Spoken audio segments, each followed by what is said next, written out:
it is on the record, and it's something I truly believe. Seth and Marc, let's give a round of applause for them. Maybe you all want to come down and say a little bit about the movie, just kind of get the show started. Well, thank you, everybody, for coming out. So, I recognize a lot of you out here, but in case you don't know who we are, we have a podcast called Unwatchables that Seth and I host, and we're on our third year of it now, which we never really, I don't think any of us expected it to go on this long, but it has. We're stuck. And, so this is going to be like, we're just going to let you watch the movie. We're not going to talk during it or bother you or anything. But no. But if you want to stick around afterwards, we are going to talk about it a little bit, and you can feel free to chime in, ask any questions, share your own thoughts or opinions. It won't be like an epic length podcast. No, it'll be short. Don't worry. Don't worry. Some of those podcasts, they go so long. So long. We don't need to do that. But first, we want to thank the Nightlight as well as Anthony, who helped us out here. Thank you. And Jared, of course, who helped make these awesome hats. If you don't know why we're wearing these hats, then you probably haven't seen the movie yet, and I'm jealous of you because we both love this movie. It'll be our first time seeing it on the big screen. And but Seth, why did you have this idea? Because this was not my idea, and I was actually kind of skeptical at first because I don't know, is this unwatchable? That's why you were skeptical. Okay, that's how you are. But I mean, Jared actually was the brainchild, the child of the brain for this, and yeah, I saw this. The brain father. Okay, I'll just say something real quick. Growing up, I would watch the Dr. Seuss tapes and stuff like that. There was always a little trailer for the 5,000 Figures of Dr. D, and I was like, what is this? So I finally decided to watch it 6 months ago, and then I said, people have to see this. And I reached out to Seth, I was like, we got to put on a screening of this, and then... Yeah, I love it too, because my sister and I, when we were little kids, we would get this VHS from the library, and just like one of those things where you're just like, this is a normal movie, right? Because you're a child, but it's not a normal movie, and I don't know, my sister can't be here because she has like 3 kids and better things to do, but she's here in spirit because she loves this movie too, oh my God, but lots of strange memories with this strange movie, so I'm going to inflict them on you.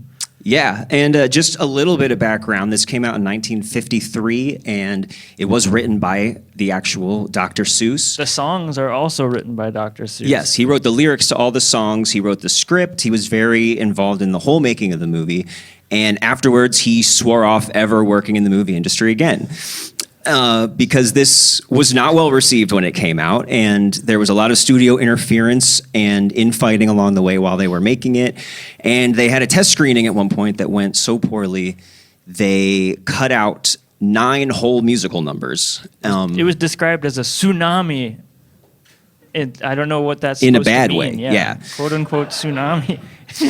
Well, I mean, I don't think there's a good way of having a tsunami. Yeah. And and they made them shoot a new opening scene, which you'll see because that's in the finished product. Unfortunately, the 9 missing musical numbers, although you can hear them on the film soundtrack, all footage of them has been lost. So it was, they lost like half of the songs, and apparently people were walking out of the premiere 15 minutes in, and it bombed and was forgotten about until it came out on home video in like 1991. And people started to realize, wow, this is actually really cool and imaginative and fun. Or something. Yeah. And we're interested to see what you guys think. So yes. Are we good, Seth? I Are we think good, we're Tony? Good. We're going to put these down. All right. It's not going to be Mr. Let's shut up and watch this movie. We're good. I'm sure you'll find this the most fascinating dungeon. That lovely rumbling sound you hear is one of my favorite prisoners.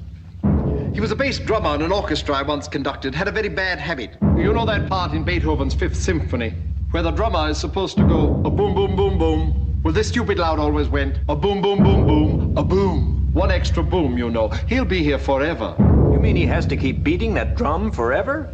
Oh, that isn't the man I'm punishing. My man is inside the drum. Please stop the teleworker! Let me out! Let me out!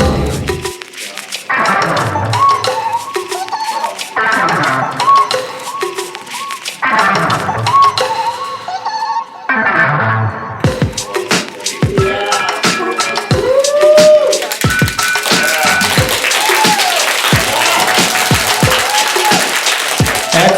Ohio. I'm Tony Scarpitti, producer of Unwatchables, Ohio's premier film podcast for all things strange, disturbing, or just misunderstood. And speaking of things strange, disturbing, and misunderstood, please welcome the hosts of Unwatchables, Marc Dottavio and Seth Troyer.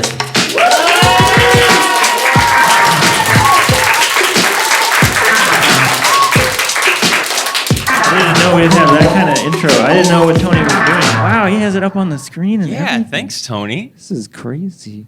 This is better than Spotify. I'll tell you what. That's how you earn those patulas. Yeah, that was a crazy movie, huh? Yeah, what's the general feeling in here for people who haven't seen this before?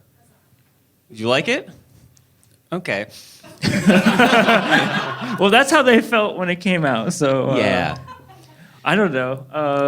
It's wild. They made a movie for children about child prison, and it's a musical about how music sucks, and you should become a noise musician and become a terrorist and blow everything up.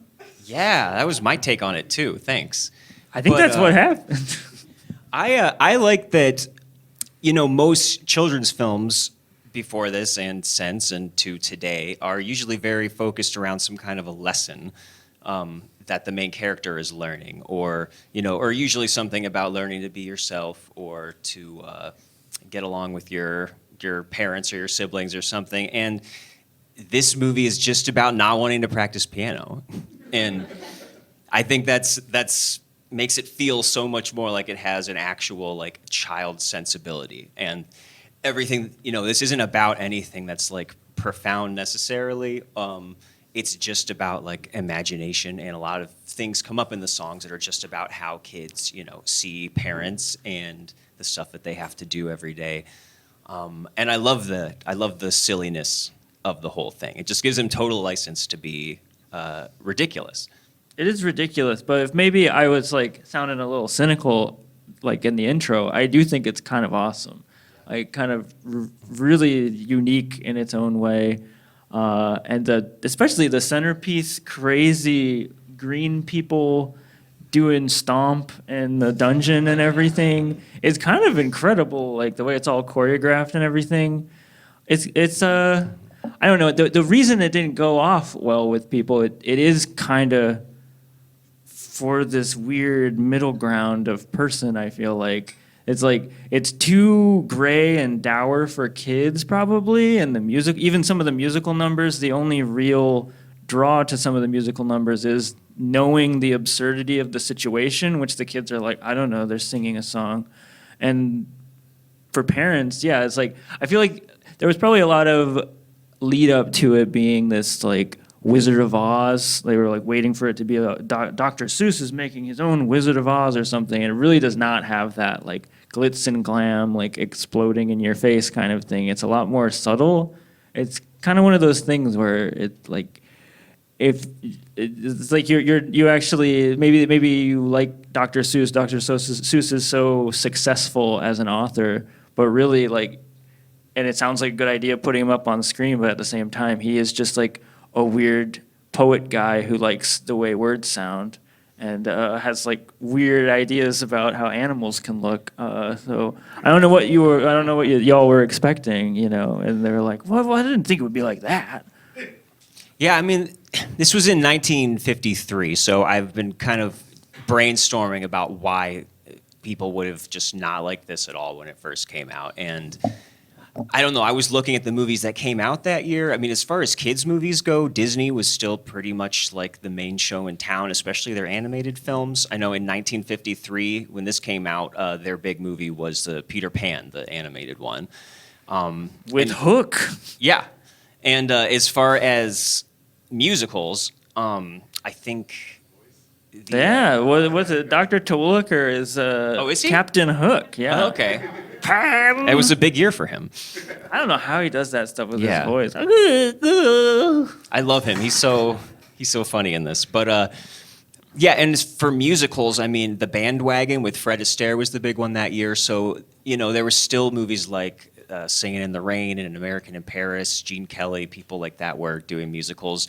None of that really lines up with anything that we see in this movie. So I don't know. And there's also, I did find this critic from the day who panned it, Bosley Crowther, who was like the original just guy with terrible takes on every classic What a movie cool as it was name. coming out. He sounds like a Seuss character. Yeah, and I just imagine he sounded like this, but he said, "This film is not only abstruse in its symbols and in its vast elaboration of reveries, but is also dismally lacking in the humor or the entertainment such an item should contain." This guy is so fun. And, but I don't get it. I hope that Dr. Seuss, what's his real name? Theodore Geisel? Geisel or Theodore something? Geisel. Geisel. Thank you, Nice, Tony. Thank you. Tony looked at the wiki. And Pronounce. I hope that it was more his experience with making this that kind of upset him, because I feel like the finished product was still something he was very intimately involved in and really does capture what his books are like. And as far as the changes that they made, I mean, I've read that the opening is something that they added, and I'm not sure if that refers to the whole framing of it being a dream, or if maybe they just reshot that, because the whole thing, it really seems like intrinsic to it, that we're seeing, his real life mom and this plumber, and it's hard for me to imagine not having it framed that way. It also doesn't feel like it needs 9 more musical numbers to me either. Actually not, yeah. So that actually sounds like one that everyone would walk out of. yeah, this is the perfect length, I think. Maybe they weren't even intending on using all of the musical numbers. They shot a bunch of stuff and we're going to see what played the best, maybe? I don't know. guess so, Just yeah. speculating. One of the reviewers described the walkouts, and they were like, all that was left was one little boy waiting for his mommy to pick him up. It's like a direct quote. Everyone in 1953 talked like this, Yeah. apparently, by the way. But yeah, Dr. Seuss, like, he didn't want it talked about in his autobiography or anything. He wanted it scratched from his name and everything, referred to it as dubious, which I don't know why that word is referred to with this movie, but I don't know. Yeah, again, like Mark's saying, as much as it is like nonsensical, but like through nonsense, Dr. Seuss always has like a real like themes going on. And here, I don't know. I don't think it's a stretch or pretentious to say that there is like a greater theme of like poking fun at us adults, which are like constantly trying to like say what is the right way to be to children, which is, we often don't actually know. We don't actually know what we're doing. We have these guesses, and that just comes across here really well. But also, sometimes anarchy results in the atomic bomb being thrown around by children. So Yeah, that's a really 50s that's thing a about good. this movie. What do we It's do? atomic. Which one do we do? We have to find some kind of balance between Dr. T and atomic wielding children. Yeah, and I always kind of forget that even though this is very just light and silly and frothy movie, I don't know, I really like that scene where the Dream Stuff song, that's what it's called. Every time that I Yeah. see that, I get, I don't know, a little sentimental. I don't know. I feel love like it's that a song. really sweet scene, the way that they start to just spontaneously go on an imaginary fishing trip, like out of nowhere. Yes. And I think there really is like a heart there, but it definitely does not like run with it or go too far. It doesn't get like sentimental or anything. Yeah, as much as you would think that there would be a lot more like glitz and glam, like visual splendor in a Dr. Seuss movie, I think that's actually what you can come to expect if you actually read his books, are probably like two people doing a silly thing and imagining something with like, and saying silly words as they go and like speaking poetically. Yeah. So what is your favorite musical number in this? I know that I think the big showstopper is probably all the green guys in the dungeon, right? So I mean that's definitely That's pretty up there. awesome. But I like Domi Do Day, where he's going domi domi and in his Domi Do duds, whatever. That's been in my head. That's where for he's a he's week. trying on his clothes, right? Yeah. He's such a fabulous, I've never fancy heard lad. I want to of a look villain. up all the clothes that he's talking Yeah. about. It just I- seems impossible. I think what is his name? Hans Conried? Yep. All right. I think he's just hilarious in this. Like, this is such a go for broke comic performance, and if this hadn't bombed, maybe it would have made him, I don't know, as well known as he was for doing the Doctor Hook, Captain Hook. He could have voice. been C-3PO. Yeah. If this would have gone off, I think. Great. Yeah.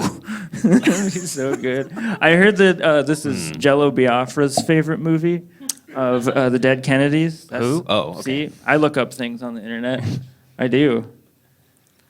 How about this one then, Seth? Yeah, your turn. Did you hear Dr. Seuss's story from about the boy vomiting on the set?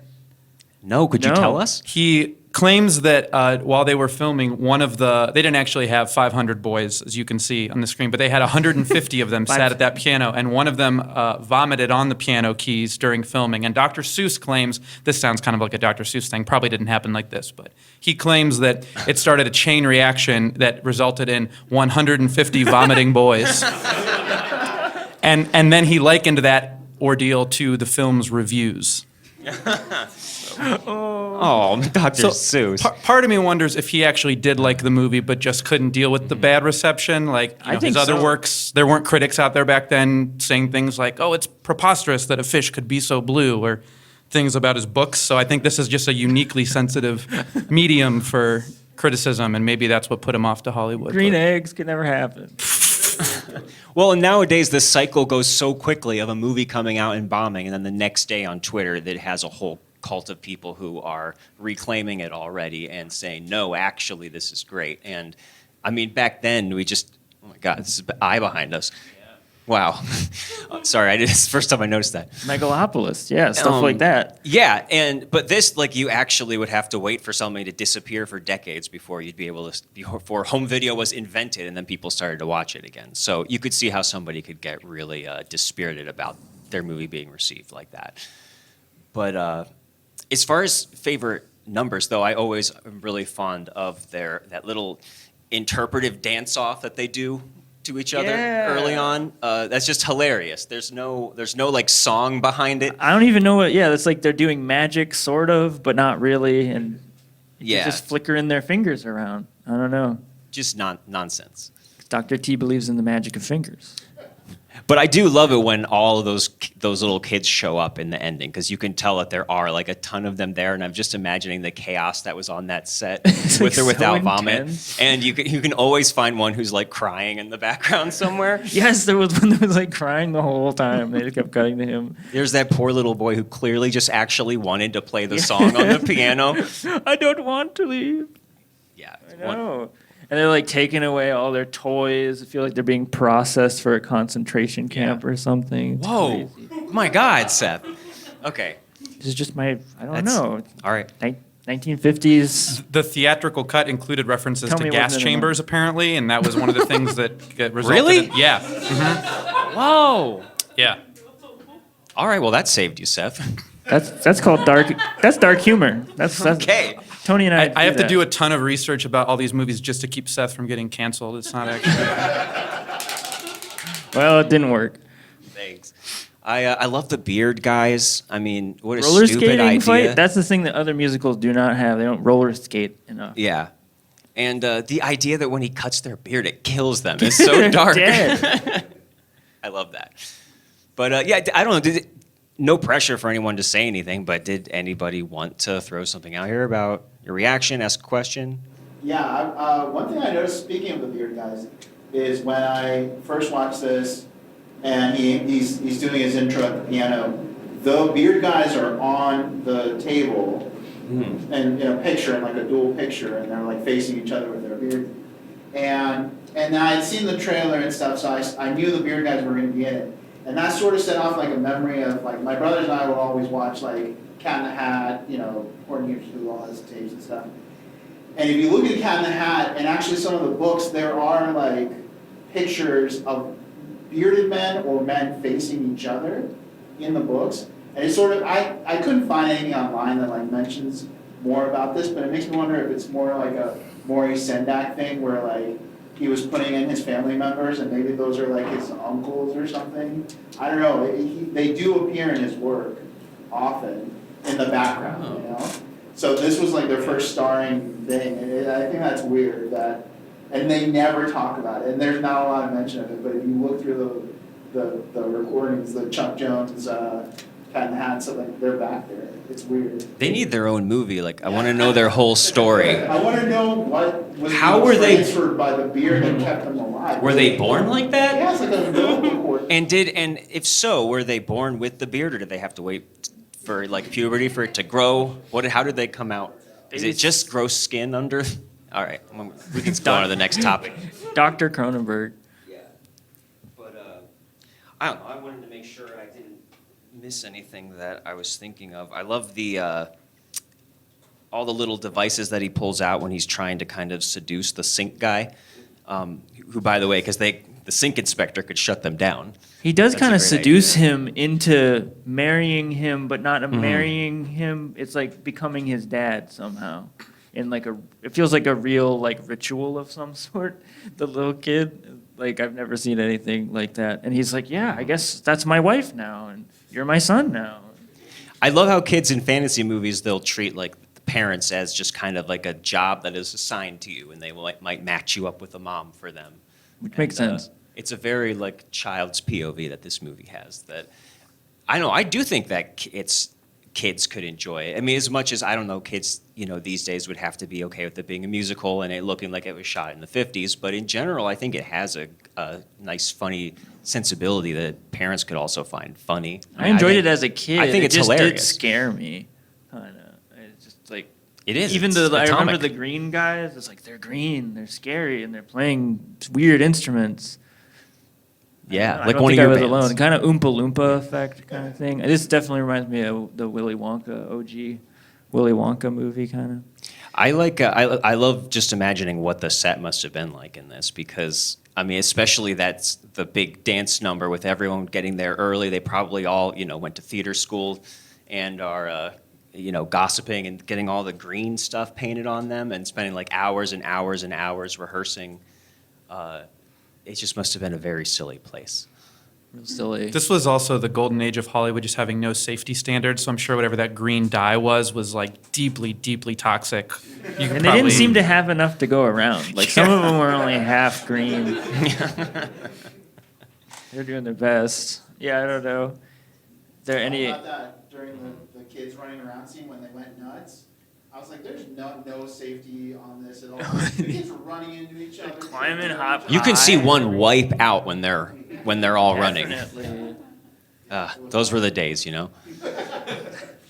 But I mean, I love just you can tell what kind of work went into the production design, the actual sets, and you can imagine it being a real place that you actually could like run around in. So obviously, yeah, it's enormous. Obviously, it looks artificial, and you can tell everything is painted. But I mean, I love that kind of stuff. If this movie was made today, it would be so boring to look at that everything would just be CGI. Yeah, more like silent era, like Caligari and stuff like that. Yeah. Oh yeah. I was about to say, did you feel like it looked like Dr. Caligari or like What is that German expressionism or whatever? Yeah, exactly. Brechtian. Which you can see going into like, Tim Burton's Words. movies would have that kind of expressionistic look to it. And this was kind of halfway between like the real thing and what it would be repurposed into later. So it's amazing to look at. It was just 15 years too early. Like, we enjoy it, I feel, because we are either children of or grandchildren of, like, people who went through the counterculture. So weird stuff and stuff like that is more appreciated. And so I feel like if this had come out even in 63, like the beginning of the like counterculture and stuff like that, I think it would have been better received, or people would have been more apt for it. There just weren't enough drugs going around in 1953. Yeah. Yeah, that might be it. It might have even been less. It might have even just been like 5 years off, really. By the way, shout out to Jared for making the hats that some of you are wearing. And I just want to say that while I have, round of applause for Jared. While I have hours of recordings on my computer of Mark and Seth talking about stuff like German expressionism, I'm very glad to have footage of them doing it with these hats on. That will be a big... Yeah. And we'll always be wearing them if you ever listen to the podcast. So take it all with a grain of salt. Also, we did not really think about the logistics of a movie theater full of people wearing these hats and trying to see the screen. So sorry if anybody had an obstructed view during that. I know. I felt like I had to take I it probably off. should have done a PSA before we started, maybe about that.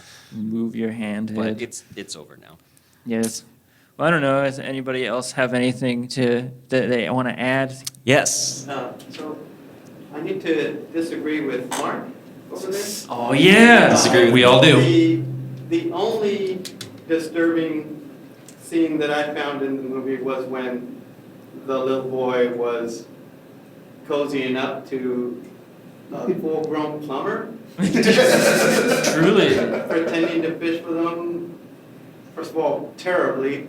And just, it was too, that was the only disturbing thing in the whole movie to me personally. I'm sure nobody else agrees with that, but I have to disagree. Well, that's in the eye of the beholder. Some of us have innocent childishness in our heart, and but Just me personally, it was a little weird. also it was a different time, you know. There's a moment of lingering that's maybe a little long. I agree with Seth on a different point. So Seth brings up this, something that's going on in the back of the plot of this thing, which is that there seems to be a supremacy problem with this piano man. He believes that pianos are the only right way. And I think in our current time, I hate to be this deep about it, but like, you know, there's kind of a little bit of that going on. Yeah. And I think Seth, you hit the mark on that. Like there is some like supremacy, almost Holocaustian stuff going on there. And I think that was the actual message of the movie, even though it seems like the lesson is, lessons suck. I think the lesson is, you know, you can be fanatic to a real extreme, and fanaticism is what we have to look out for. So it leads to this weird supremacy mindset, you know, like violinists being kept in dungeons and Nauseating trumpets. being mutated to freaks or whatever. Yeah, and the trumpet people. I think that's what the real lesson was. I think you hit it there, Seth. I think you found it. Which yeah, that's what I was wondering during it. Is the lesson just that lessons suck, or that are we actually like this is the whole movie about teaching kids that music sucks? It's like no, I don't think so. It is that the way we can transmit the ideas about these things, or like I don't know, the way we can have these like gated ideas about them. Yeah. And they're also only 8 years removed at that point from real fascism. Yeah. That people fought and died against, you know, like, so there's only like 8 years between the end of that war and this. Maybe he was just like, you know, being like, look at this. This is what it looks like when there's a dictatorship. Sure. I'm convinced. It's a Holocaust allegory. I got it. I totally War is agree probably now. in there. I don't know. No, but I like how that stuff is. It just kind of, it's in the periphery, or it comes up within songs without it being kind of conking you over the head with it. The same way that, you know, the stuff about being a kid and how he relates to parents and adults and everything and imagination. It doesn't ever feel like overbearing. It's stuff that's just kind of in the mix there. And then suddenly something is atomic. And, you know, obviously that's gonna bring to mind a whole set of associations too. So this is definitely a movie made in a context that where all those things were going on. I definitely agree with that. Although there are no weapons of mass destruction in Peter Pan. And that's why it cleaned up at the box office. Just use. Yes, Kay? I noticed this movie did not pass, but do you think that any of the Dr. Seuss movies passed the Bechdel test? Am I the first person asked this? Wow. Mm-hmm. Well, locked up what that gender lady are for the thing whole 1 and movie. thing 2? What do they talk about? Because that's, you're right. They do only talk about men. As soon as this podcast can pass the Bechdel test, we will get back to you. Good one. That is a good question. There wasn't even 2 women in the movie. There was just the mom, I think. That was it, right? Yeah, it's all boys. It was all little boys, too. And she was not treated as a person the entire movie, even when she's rescued. Mm-hmm. They do ask her name, though. What's her name? Eloise. That is a good question. We're gonna have to look into that.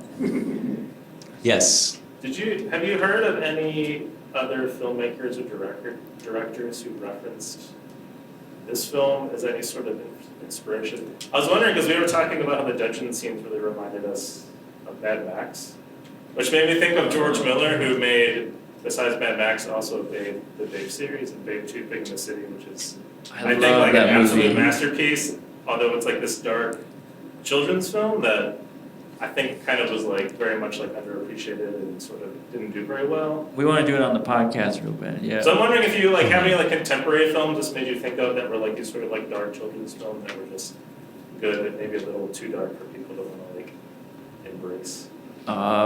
Brazil came to mind. I haven't heard of anybody actually referencing the movie, but Yeah, I don't know. Like, yeah, I can Terry only Gilliam speculate, really. and like maybe Guy Madden a little bit. I will say that the other Dr. Seuss movies don't really rise to this level for me. The Mike Myers Cat in a Hat. Yeah. And I know a lot of people like the Jim Carrey Grinch these days, but I really think we've been too quick to reclaim that one. Mark has an encyclopedia of Grinch gifts that he yeah, sends to us I do. for every single emotion. I think it's the entire movie is gift, and he sends them. It's like, are you coming out tonight to the bar? And he sends like his like horrible smile that he does. Or He's something. terrifying. That It's movie is crazy. just grotesque. But yeah, so I don't think he has a great track record. Like the Grinch short is probably the best other thing. But I haven't heard of any filmmakers referencing this, which, I mean, it has really been reclaimed, but I don't know. I looked for sure. this specifically to see how long the tentacles of this movie might be into Hollywood in later years, and yeah, it came up short. Even the set designer, I thought maybe that guy might have gone on to do something really cool, and he worked on like some westerns. He did High Noon and some stuff like that, but there's no one from this seemed to like blossom into like a Hollywood person that really made a name for themselves, and then I couldn't find any artists down the road other than Jello Biafra talking about this at all. It kind of seems like it. I mean, really, like early Tim Burton is the first thing that comes to mind. Just for movies that can be appreciated by like a family audience and have this kind of weird visual style, but also a kind of sense of danger and creepiness going on. City of Lost Children. Yeah. It makes me think about like, what if it's like like Jodorowsky's Dune, how he made that Bible of what he would want in a Dune movie and handed it out to all the studios with like all the art and stuff, and no one, was going to finance a 17-hour movie, but they kept those Bibles, and those books became The Fifth Element, and a bunch of other movies got pulled from the books that he gave. So it makes me wonder if this was like a taboo movie, but people were still like in the underground, like, oh, I like this. They had copies and they took stuff from it without ever giving it credit, Like, I don't know. I'm not saying Junet is like I love that. I love this conspiracy. Yeah, I'm not saying he's stealing from Dr. Seuss, but I mean, I don't know, some of the sets were. The Death Star, the whole Death thing Star- the Death came Star from came it. directly Yeah. from I think mean, John just- wanted to say something. Oh, yeah, John. I don't even remember what I was going to say. No, Sorry. John. Seek It was- inside yourself. It was more just like people kept talking about like the authoritative aspects of the movie, and I was more thinking about like about those. People were thinking more relative to the Holocaust and Hitler and stuff, and I was thinking maybe like so close to McCarthyism. I was wondering how those kind of like ideas were received, or if anyone ever brought them up in like a review that you get read or something like that. I mean, anyone who's just a bad guy, you could apply this to, couldn't you? Yeah, but that's good Yeah. though. Get rid of all those violins. Yeah, I mean, I see all those Communist elements in there, but something just in me kind of wants to resist putting too much on that, because it works so well just as, how little kids would react to, how they would view a piano teacher when they're actually not maybe exactly like that. Yeah, it's not like the sometimes- kid wants to play any other kind of instrument either. He just wants to go outside and play ball and run with his dog, There is that scene where, and I think it's pretty fun and thrilling where he's got to climb up to the top of the bed frame to retrieve that key, and it's protected by a metronome, and he has to use his musical training to. That's great. Got good rhythm. Mm-hmm. Yeah. Yeah. So how are we on time? I know that they're going to be showing a movie. We got a couple next. minutes, so we should probably start to wrap up if we have final thoughts. We could all sing. Yeah. Is anyone going to unwatch this? I'm not. Kay's going to unwatch it. Because of the Bechdel test? Yeah. Whoa! Why would you unwatch it? I'm happy to be here, and I'm happy to give the Nightlight and Unwatchables $11 today. However, I did not enjoy the movie. Whoa! I Really? didn't plan on enjoying it. Okay. So I didn't lose anything. We are not on the hook for that $11. You cannot get that back. Pay it again. I love everything. We appreciate the You're part of pastulas. the majority. Yeah, I would pay another 11 pastulas to unwatch it. All right. Well, it's good to have that in. It is called Unwatchables, so if there wasn't somebody here who didn't like it, it's kind of like we didn't do our job. And we can parlay that into a plug here. You can go all the way back to episode, I think, 3 of our podcast to find Kay talking about a movie that we all loved. We didn't unwatch. I do think that Mark would unwatch that one. So this is no sallow 120 Days of Sodom is your main problem. Okay. So the musical numbers were just about as good. All right. And let's give a shout out to the Nightlight. They do a themed cocktail with most of their movies, and there was not one tonight because I wanted to do that little martini with the deviled eggs and the cigar, but Seth dropped all the much eggs on the way over alcohol. here. And The Dr. Hard Tea. So, well, yeah, okay. I think One we're on good watch. then. But thank you, Yeah. everyone. We're going to post this if you want to check it out. If you haven't checked out our podcast before, it comes out every other Tuesday. We have a new one coming out this Tuesday. We hope maybe to do something like this again. Maybe with the 120 Days of Sodom. That could be a good time. Everybody wants to sit together and watch that movie. Yeah. we will be making hats for that one as well. It's gonna look like shit. All right, well, thanks, everybody, for sticking around. Come on, it's time we got together, cause it's get together weather, and in get together weather, together is just what we got to get. Come on, The the weatherman's insisting this is weather beyond resisting. This is get together weather, together is just what we got to get. What wonderful weather to go on an outing. What wonderful weather to run around shouting. What wonderful weather for love to be sprouting. It's mighty fine weather, I hope that it stays. What glorious weather for zipping and What zooming. glorious weather for hearts to be blooming. What glorious weather for briding and grooming. It's mighty fine weather we're having these days. Come on, the weatherman's reporting that the weather's right for sporting and for love and assorted courting. Together is just what we got to get. What marvelous weather for cooing and billing. For yodeling, wobbling, gargling, trilling. What marvelous weather for dally-down-dilling. What marvelous weather, hey, hey, what a day. What fabulous weather for loping and leaping. What fabulous weather for bipping and beeping. For snipping and snupping and snooping and sneeping. What fabulous weather, hey, hey, what a day. Come on, the weatherman's announcing that the weather's right for flouncing and for bouncing. This is get together, weather together is just what we got to get.